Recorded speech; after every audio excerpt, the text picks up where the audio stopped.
With so much noise in this space, it is so hard to keep track of everything within Web3 and with NFTs. People often ask, how do I keep track of everything? Where am I finding out about different things? What tools do I use? And how do I filter through all of this data? Well, today I'm going to share 21 different sources for NFT market data, news, updates, and ways to keep track of all this stuff without being overwhelmed.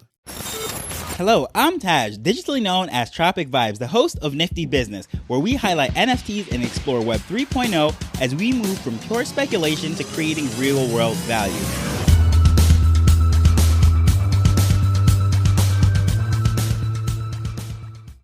So for starters, before I jump into this list, I want to say that I'm not recommending that you use every single one of these things. I say test them out and then select the tools that you like, enjoy using, and so forth, because there's so much out there, so many options, and trying to keep track of everything and using everything will just absolutely drive you crazy. So I'm going to go through this list, not to say use everything. However, I'm going to highlight the ones that I use the most and the ones that my friends and various people within the space also recommend. I'm going to break this into 4 different sections, into finding out different data as far as what's going on within the NFT market space, how to track Rarity, then Non-Eth NFTs, and then news as far as everything going on in the market in general. So last year, all the pros were using icy.tools, and that was where they're getting all of their market data to see what is trending, where all of the different projects are launching, and trying to keep ahead of the game. That is what they were using to pick the quote-unquote winners in the bull market. However, most people figured out that could be easily manipulated, and what they were doing was all sorts of unethical things to just get on the charts trending, knowing that if you rise to the top, then most likely things were going to mint out. But as we're going into the bear market, that wasn't necessarily an effective method of doing anything anymore. So people still use icy tools, but personally, I do not recommend it. However, the quote-unquote pros of the bull market said that is absolutely where you're going to have to go. But I'll put it in there just because, and I'm not even going to count this in the 21, and that is icy.tools. Now, I find it a much more effective way these days to just go straight to the marketplace itself. And again, what's trending and all this volume is not necessarily an indication of the best or brightest things in the market. It just happens to be what's trending and where the trades are happening. You can just go to Magic Eden's stat page, and I'm going to put all of these in the show notes, and I'm going to put them in order as I'm speaking about them. So I'm not even going to say the URL or anything. You just look down in the show notes and you'll see everything in order broken down by section. So Magic Eden, their stats page is just a great page to get all of the information as to what's going on in the Solana ecosystem. Of course, Magic Eden is the biggest or most popular marketplace over on Solana, and they just do a good job of sorting that out. But most people don't necessarily realize they have a dedicated stats page. And over on the Ethereum ecosystem, the same thing happens on OpenSea. So OpenSea actually has their rankings and trending, and this is something that they actually copied from Magic Eden. That's something that we've been giving Magic Eden praises for the longest time, of having all sorts of tools, much more information available to users, and it's a good thing that OpenSea was just observing what they were doing over there and start to integrate some of those things onto the marketplace. And as far as what's going on with that, it's just very sortable. You can track out to see what was trending over a certain period of time and get some more detailed information about each of the projects.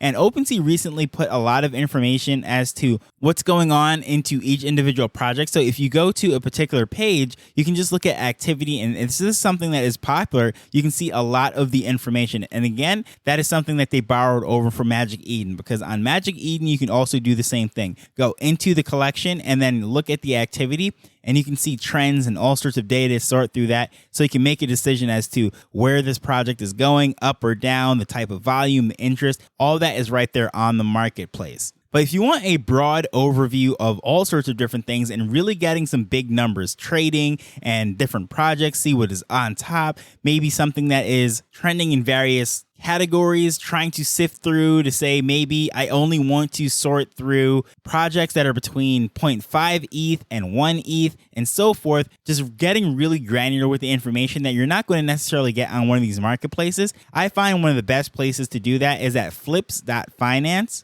And if you are someone like me that just absolutely loves numbers, looking at datas and charts and sorting through all of that stuff. If that is your first time there, you can literally kill an entire day just sorting through all of that information. Is very interesting right there. Another place that I love to go to sort through looking at data and looking at information about project is Trait Sniper. And Trait Sniper has free services and paid services. They actually have an NFT with a lifetime subscription for the service. But as far as going over there and just looking at everything and sorting through the data, I think it has a great user interface. And when you're picking through different traits and then looking at not just rarity, but the floor price for those traits and all of that, I think Trait Sniper is just a great place to go. It's well organized, has a great user interface, and everything loads very quickly. If you want some hardcore market data, nonfungible.com is by far the best place, in my opinion, to go because they do a report. They do quarterly reports, and these things are like 50, 60 pages deep. All sorts of information. There is a free version and a paid version. But if you really want some industry standard material, this is like a trade booklet, basically. They go extremely deep. If you want a lot of information and not just limited to Ethereum, but you want to check out everything, Dapper Radar is by far the most broad database that covers just everything. You can go to crypto, you can go to NFT projects, you can go to all sorts of different things, get really narrow and get broad, whatever it is. You can actually see the amount of trades on a particular blockchain and just a lot of things that I actually quote as to the volume and so forth. It is coming from Dapper Radar because their database is one of the few that even includes wax, because a lot of them omit wax because there's so much activity over there. Most of these databases like to focus on ETH because for the most part, ETH doesn't have a lot of activity. Solana, Polygon, Wax, and other utility chains have way more volume. And because of that, it is much more expensive to index all of that information and sort it out, but Dapper Radar does a very good job of doing that. So as far as rarity now, I briefly touched that, and although I said Trait Sniper does have rarities and such as that, it's not really a dedicated rarity tool. Now, a lot of these marketplaces now started to integrate it. It seems like OpenSea, depending on the day or the project, you'll see that they have the rarity traits and the rankings for each of these. However, it is not always there. Sometimes you'll actually see it when you're browsing and looking at what is available on the market. They might have the rank there. And sometimes if you have to go into the individual NFT and you'll see a ranking somewhere near the title of that particular project. However, it is not always there. And same thing with Magic Eden. They usually have the rarity and so forth readily available on the marketplace. However, some people like a dedicated rarity platform to just make it much easier to sort through different things. And the one that I like to use the most is Rarity Sniper. I am not the biggest person on rarity because I technically like to just collect things that I actually like. And even when it comes to these generative projects and so forth, a lot of the times what has the value in a particular community has nothing to do with rarity whatsoever. For example, the chibis, which I am a very big fan of, naked chibis tend to sell at a premium, although they're not technically the most rare ones in the collection. And each community has something that they just really value for whatever reason. Maybe it is the one that is on the profile picture for the collection, or the founder happens to have that particular trait or whatever it is. So it all depends on each project. But as I said, the tool that I like to use the most is Rarity Sniper. Another one that a lot of people use, and this was really the one that was the gold standard, especially in the early part of the bull market, was Rarity.tools. And if you end up comparing these two, Rarity Tools and Rarity Sniper, you might see that things are ranked a lot different, and even with the market ones. And that's because it really depends on how they're weighting each of these elements, because each of these rarity tools are going to have their own ranking system. So let's just say certain of them might have the facial expression weighted less than the background, or let's say the t-shirt or whatever it might be might have a lower rating than the caps. So depending how they set these things up to put the percentages in and so forth, and how they're doing the weighted averages, that's why you might see one is ranked, let's say 100 on one of the other ones, but then it's ranked 250 on another one. And because of this, a lot of projects have started to do their own ranking. So a good place to actually get a quote unquote official ranking as far as how rare something is to just go directly to the project website. For example, Bulls and Apes. There are so many different traits in the Bulls and Apes project, and everywhere you go, you're going to see different rankings. But right on their website, they actually have their official ranking as to say which one is the most rare and so forth. But pretty much everything that I've covered so far has been all about the ETH NFTs. But what if you're interested in just finding out information about NFTs from other blockchains? Well, I'll start with Wax because if you've been listening to the show, you know that is where I started my journey into Web3 with these NFTs. And Atomic Hub is the largest marketplace as far as over on Wax, but they have a lot of information as far as what's upcoming, the various partnerships that they're doing, and of course, all the data as far as being able to track to see what's popular right now and sorting through all of the stuff that basically I said with all those other things that I've previously mentioned. Well, if you want to do that on Wax, you can do that directly on the Atomic Hub. Although there are other marketplaces, I find that one has the best user interface and the most information. Now, if you're interested in the Cronos ecosystem, which is the Crypto.com ecosystem, for me, the best place to find information on that is the Crypto.com DeFi wallet. All of the information as the different marketplaces and platforms, you can find it right in there because it is like a huge marketplace and there's so many different sites and so many different places to go to look up everything. It might be overwhelming. However, I think that is just the best place because everything is organized right there and you just get that one DeFi app and then you can get your Cronos, you can check the marketplaces and do everything interact from one app. And that's what I tend to do. I don't necessarily go to the individual websites and so forth. I just do everything from that hub within the app. Now, if you're in the Tezos ecosystem or just want to find out different things about Tezos, the marketplace for that, there's other places to go as well. However, I would say object.com is a good place. And Tezos is really good for art, music, NFTs, and things that might come in at a higher volume and lower price than what you'd see over on Ethereum. So it is very interesting. And this is one of those marketplaces that just does not get the attention that it probably should. However, if you look over on the Asian markets, Tezos and Object does get a lot of attention and respect. Cardano ecosystem now is something that I'm trying to get into right now. I've been speaking to a couple of people that are gung-ho, they swear by Cardano, and the place that I've been browsing through, just looking through some information, seeing what's out there and getting my information about the market and the various projects is the JPEG store. And that is the largest and most popular marketplace in the Cardano ecosystem, but they do have a fairly good user interface and things are fairly organized. You can get some news, see what's going on. And although Cardano is a little clunky, is a little bit quote unquote primitive at this point, I find that the JPEG store is manageable, it is usable, and it is beginner friendly.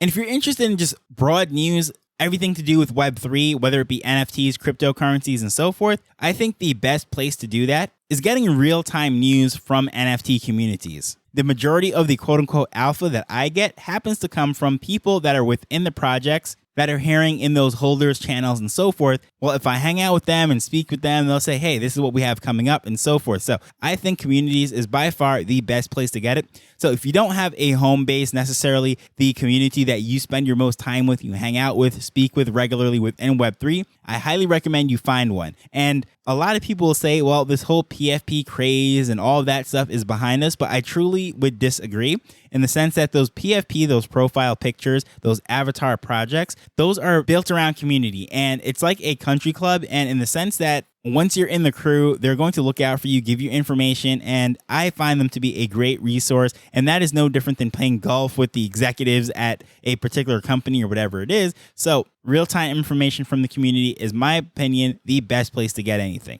But if you're not a part of the community or you just want to browse around and just hop around and see what's going on, Twitter Spaces, another place to get some real-time information. But take everything with a grain of salt because you never know who's an influencer or whoever is just trying to pump their own bag. Really just pay attention to what's going on and then go off and do your own research. Well, with pretty much everything, you should always do your own research. However, just knowing that if you're not regularly speaking to this person, understanding that this is a person that you can trust and so forth, just walking into a Twitter space, hearing what they say, and then acting upon that could be very dangerous. But if you want some more publication, something that's a little bit more printed, a little bit more of like the traditional media, in theory, should be a little bit more vetted. Well, Decrypt I find to be a very great space. This is not just NFTs, but they cover everything to do within Web3, blockchain, crypto, any kind of news with government regulations or how these bigger platforms are integrating it, let's say Facebook, Instagram, and so forth. And another place too is the Defiant. They cover everything as well, have some great information, and a lot of the times they go pretty in-depth in certain things, very technical, and they'll break it down. Cointelegraph also covers the entire market, everything to do within blockchain. Those articles are usually much more condensed, short to the point, but still helpful. If you want to get a little bit more granular and go down to NFTs, NFT Now is a great place to get information. As the name implies, they're about NFTs, now. So it is up to date, current, and in my opinion does a very good job of reporting and going pretty deep into topics. And last but not least, if you're looking for some news, I would be doing myself a disservice if I did not plug the niftybusinessweek.com. Of course, that is a newsletter that I release, and usually I include some stories that I wouldn't do a full episode on, and a lot of the things I cover does link back to some of these sources, some of the more interesting things that I find. So if you don't necessarily have the time to go read through everything and sort through all this data like I do, well, that is a great place to just get some summaries, and I cover a lot of things in there. So hopefully you found this list to be helpful. I know it's a lot, but again, you don't have to use every single thing. But if you just browse all the different ones and see what actually speaks to you, the one that you like the most or the few that you like the most, then that is a good starting point. But as usual, I just want to thank you for taking time to listen to this as we're learning and building Web3 together. So until next time, later. The Nifty Business Arrow is not investment advice. It provides insights and information within the space. As with anything, please do your own research before making a decision whether you're making an investment or a purchase.